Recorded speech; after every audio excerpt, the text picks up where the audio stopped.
Thanks for joining us. This is Live with the Miami's Community News, and our guest today is Rabbi Ben Herman from Temple Beth Shirah. Got it right? Absolutely.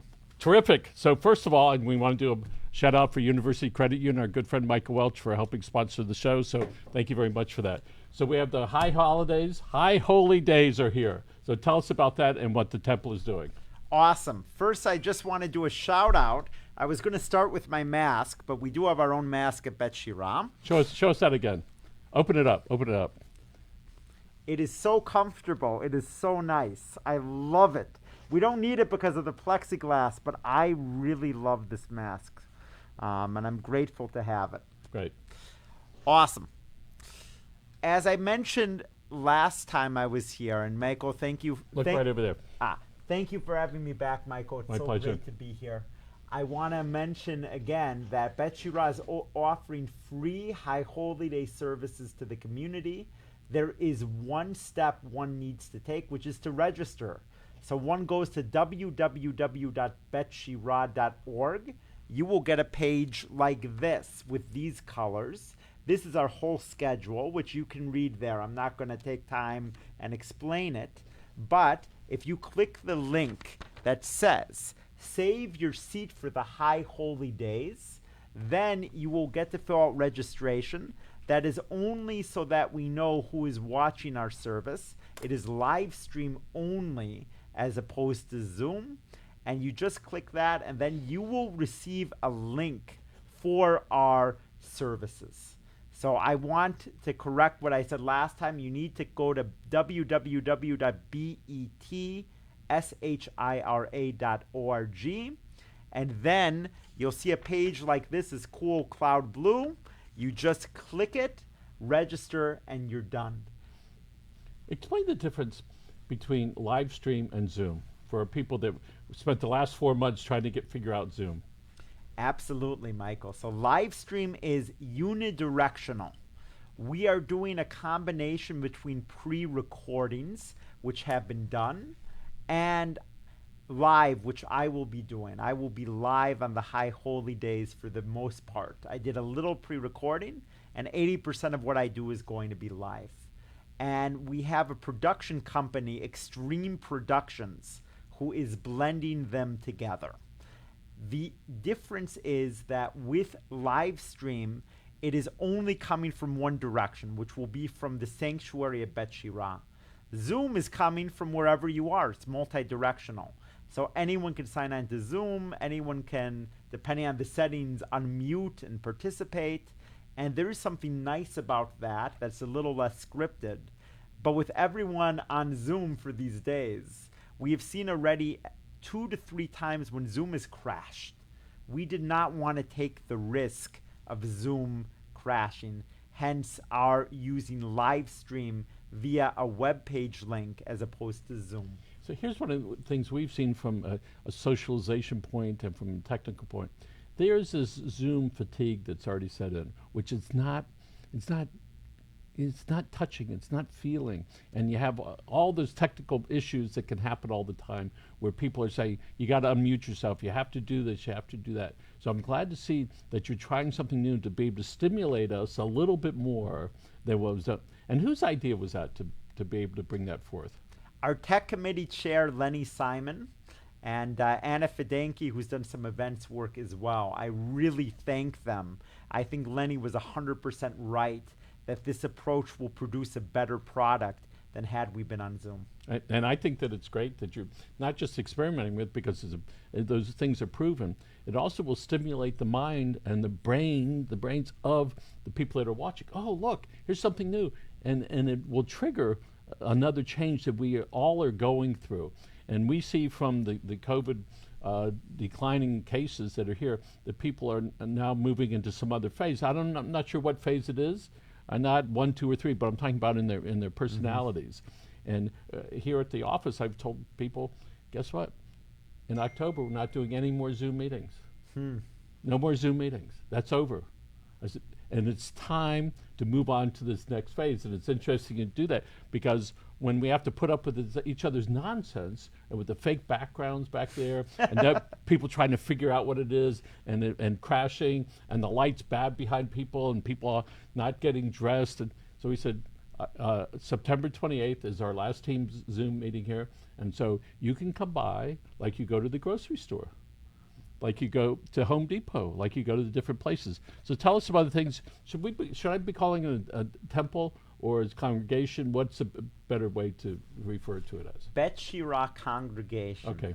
All right. So if I move those words around, I apologize. So why don't you tell us what else is going on? I will tell you a few brief things. One is Sunday, we are doing our only in-person option as of now. We might be doing, as of Sukkot, more in-person things with social distancing in the sanctuary. But as of right now, all we're doing is this Sunday, we're meeting at 11745 Southwest 70th Avenue. It's a backyard of one of our congregants facing the canal in Pinecrest. And we're going to be bringing our own bread to throw in the water. Tashlich is a program where we take what's inside our pockets and we put it in the water. It's symbolically casting off our sins. And we're not talking about here a whole loaf of bread. I am sensitive to the environment. We're talking about literally what's in your pockets. It doesn't need to be bread. It can be a small thing that we put in the water symbolically to show we are beginning tabula rasa. It's a new year. We're hitting the reset button and starting over. And we will also be doing shofar blowing from a distance on that day. That's Sunday at 6:30 p.m., 11745 Southwest 70th Avenue. So I was not raised in the Jewish religion, even though both my parents were. So it wasn't until maybe 10 or 15 years ago that my wife was much more active and our children were raised Jewish. And I had the experience of Sukkot. Is that how you pronounce it? Yes. And that's one with, I hate to say it, with the hut built outside. Do I have You that got it right. You got it right. Well, what an experience for me to say, that my ancestors were doing the same thing and how symbolic that was for me. And as you mentioned, it's like, it was really extraordinary. We tried to have an air conditioner, all right? But short of that, it certainly is really good to be able to do things that you know that your ancestors did, right? And it's an extraordinary experience for me. And I'm glad to say that my grandchildren, Benjamin and Charlotte, hey guys, all right, do that, and they're very active. I want to say you just hit the nail on the head about the other thing I wanted to be sure to mention, Sukkot. I know people are like Rosh Hashanah, Yom Kippur. We do have a schedule, and I welcome you to go to betshirah.org and see that, but I want to mention Sukkot. I'd be remiss not mentioning it. Last year, Andy Nuremberg and our team revived the drive-through sukkah. We are actually built this Sunday a sukkah that you can take your vehicle through. You can raise your sunroof. On Sukkot, we will have, at times to be determined the week of October 5th, apples in their own packages, as well as honey sticks. And you will be able to say the blessing for dwelling in a sukkah and have your apples and honey sticks. Your kids will be able to go through their sunroofs in their car. It is a phenomenal program. I give credit to Cantor Rabbi Markula for starting it, and I'm glad we re-implemented it last year.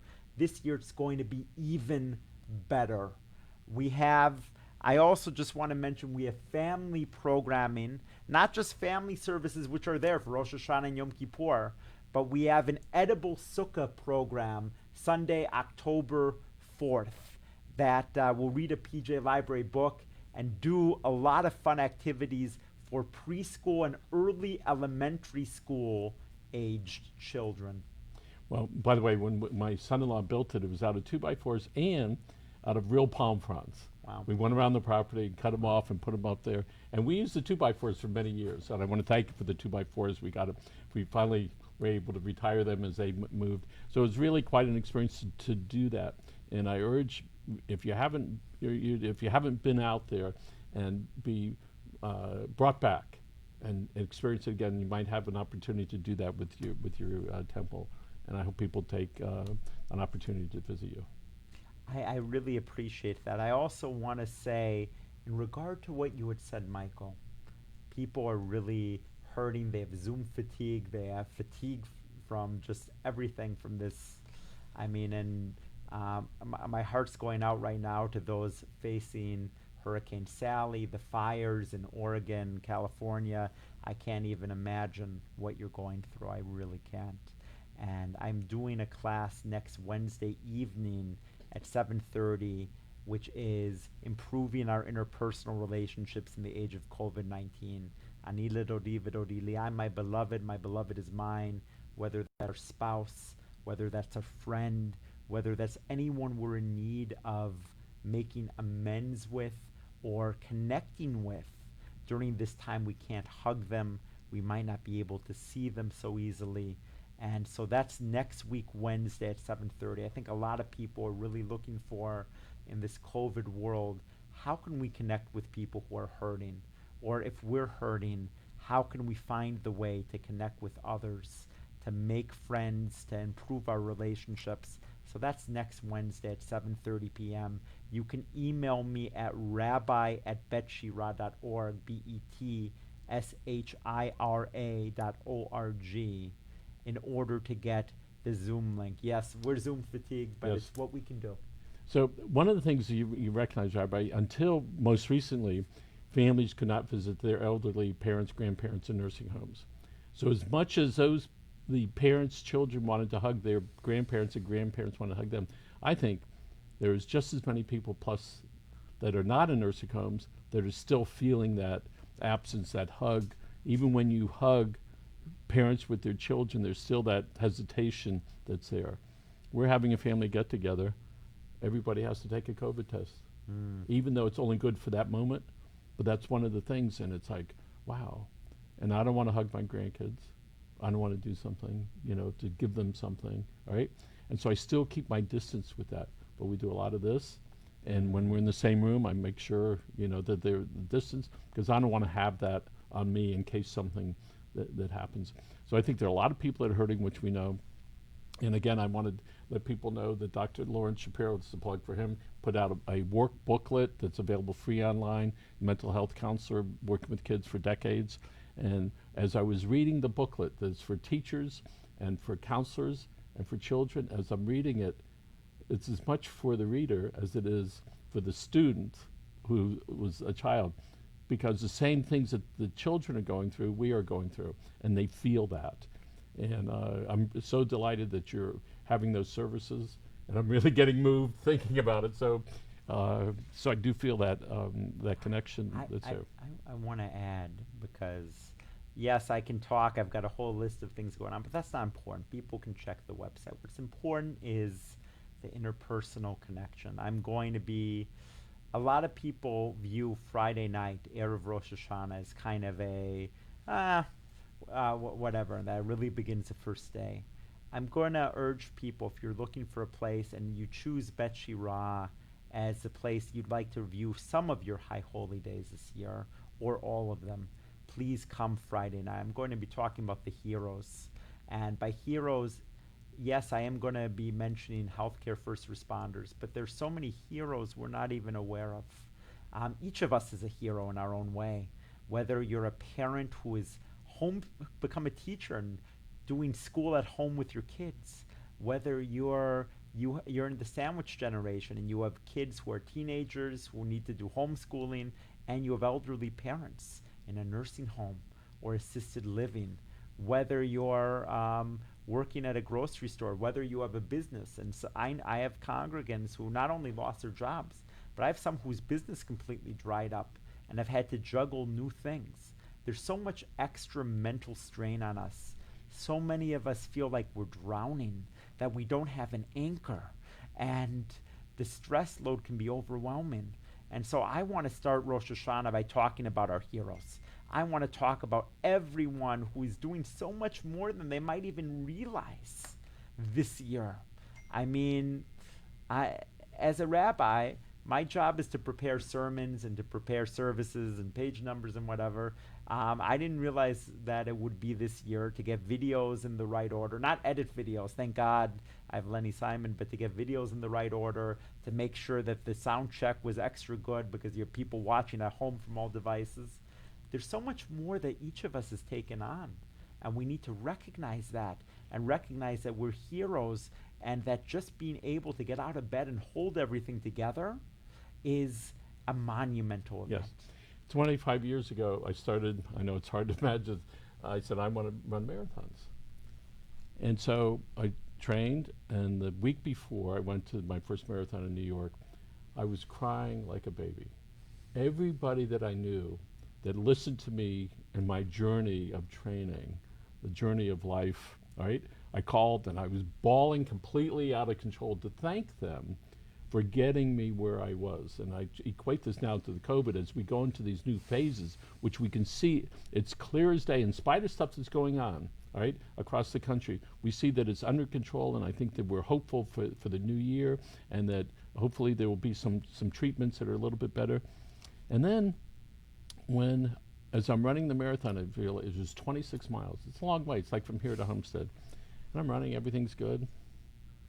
And then when the crowds were there cheering you on, right? And I equate that to the people that are in our lives that are the real heroes that are helping us move forward, and by being supportive. And then what you realize is, yes, they're being supportive, and you are also their support. The people that are applauding you on that run are helping you, and to applaud them for being there. So there are lots of people that have helped us get wherever we are.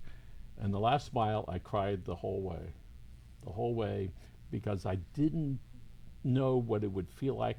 I knew I could do it, but it was so tremendous emotional feeling to be able to accomplish that. And again, I equate this to this journey of COVID, and now we're hearing, okay, maybe by next summer, right? Which is, I don't want to say it's around the corner, but it really is. And every day we're closer to getting out of this. I don't know where we are, 20% in, 30, 50, but it's certainly with the new year here, both years, all right? 2021 and in the Jewish New Year, it is certainly a time for us to reflect where we are and to thank the people that have helped us get where we are, and be supportive for those people that are in our lives. And I'm going to add here, because I'm tearing up. It has been such a hard year in so many ways. And there's some lines, one line I bristle at. I bristle at the line, God never gives you more than you can handle. I've seen people with more than they can handle. That's not true. But I don't bristle at the following line. It might sound cliche, Michael, but I believe in this. God works in mysterious ways, and somehow things come together. I used to have all my sermons done by the end of June, and now I was working on sermons through yesterday. I've not yet. Tomorrow is my delivery day. I've not yet practiced delivering sermons, and Rosh Hashanah is in 2 days. And I'm thinking to myself, how is this going to happen? Well, you know what? And I know it doesn't sound Jewish, but there is a Jewish concept like this. I had an epiphany, like in the middle of the night. I'm like, I have to write, and all of a sudden I have 5 pages written. Or I have an insight in the middle of the afternoon. I can't get it out of my head. God, you can call it our brain working on things like in our sleep or whatever. I don't care. I believe it's God. And I believe that when push comes to shove, you can be so far away from something and get so stressed and anxious. How am I going to get it done? But you know what? When push comes to shove, it works. It just does. Not always in life, but more often than not, I found that to be the case. And it took me from a place last week where I felt like I was drowning to a place this week where I'm like, okay, I'm not as polished or perfectionistic as I would like to be. But you know what? I'll continue to do my part. My team, who's a great team at Bet Shirah, is doing their parts. And the product is going to be one that we're proud of. It will come together at the end. It will be something that we will be able to sit back and smile, and things somehow work out. Things have a way, not always in life. As we've talked before, I've seen plenty of tragedies. I've seen plenty of unfair things that were not something someone could handle. Plenty of times. No idea why. But when push comes to shove with things like this, you just take the deep breath. You keep going on, one step at a time, 1 minute at a time, and it works out somehow, some way. So thank God I'm finally in a state where I'm saying I'm looking forward to Friday night and to the onset of Rosh Hashanah.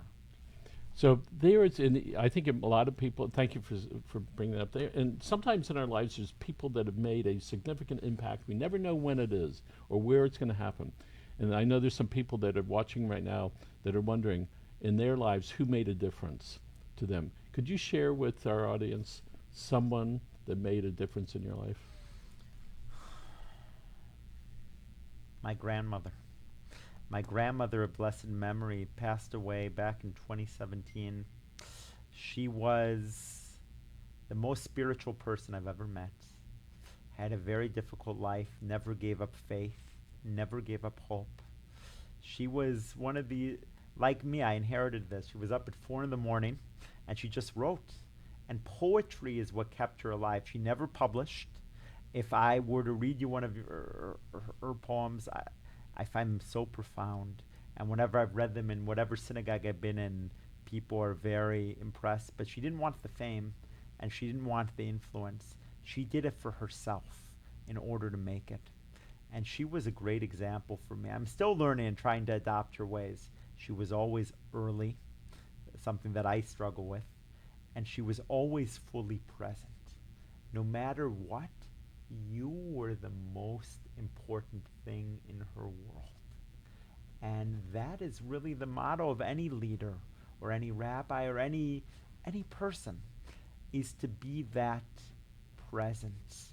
I mean, I learned that from watching Mr. Rogers as well.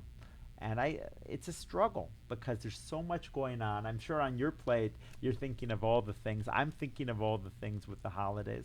And to put that aside and be mindful and to say, let this go. We'll get to it when we need to. Let's focus on right now. Right now, the most important person to me is Michael Miller because that's who I'm in relationship with right now.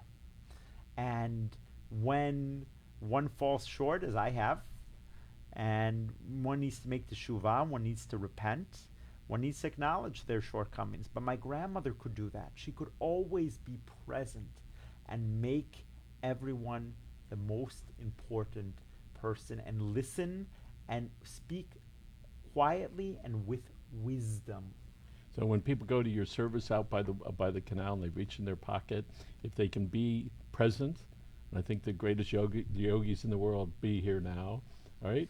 And as they reach in the pocket and cast upon the water, I hope that when they're there, that they're at that moment and not wondering about their cell phone and the other things. So I want to thank you for a very thoughtful and creative conversation with you. And again, our guest today is Rabbi Ben Herman from Temple Bet Shirah. And the high holy holidays are upon us. I wish everybody a happy New Year. And again, thank you very much for being here. And if there's something you would like to say as we sign off, feel free to do that. I just want to say it's more always than just about the programs. It's about the relationships in building community. And I hope that everyone is a happy, sweet, healthy New Year, that you can take time for yourself and for your families and for those you love and care about. If we're fortunate to have you watching Bet Shirah services, that's great. That's how I started off with how to reach it. But if you have another community you're watching, or if you're not someone who watches services, if you prefer to walk on the beach or just have a moment of contemplation, that's great as well. However you connect and take time for yourself and for your family during this time is huge. So I wish you a good 5781, a happy, healthy New Year from Rabbi Ben Herman, the Rabbi of Bet Shirah congregation. Great. Thank you very much, and thank you for joining us today. Again, this is Live with Miami's Community News. Our guest today was Rabbi Ben Herman, and my brother Grant's off camera there. And I want to thank Tommy for producing the show. Folks, have a great day, and Happy New Year.